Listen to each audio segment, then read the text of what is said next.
प्यारी माँ मुझको तेरी दुआ चाहिए।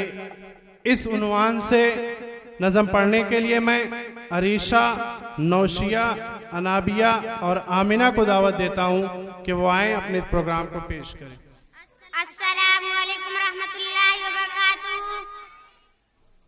प्यारी माँ मुझको तेरी दुआ चाहिए, तेरे आंचल की ठंडी हवा चाहिए।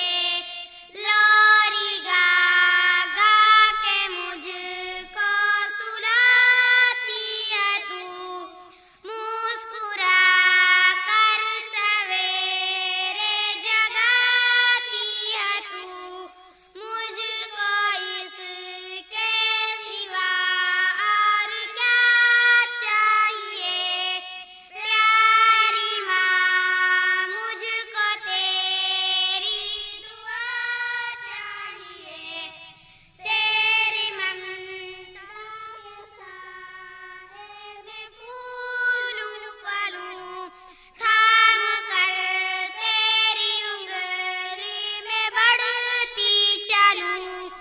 आसरा बस तेरे प्यार का चाहिए।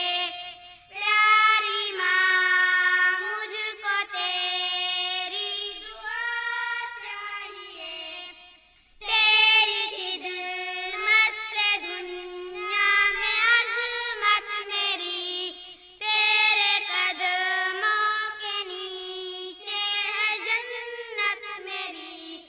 उम्र भर सर पे साया तेरा चाहिए।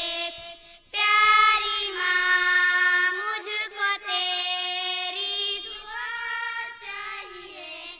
जज़ाकल्लाह। अस्सलामु अलैकुम रहमतुल्लाहि व बरकातुहू।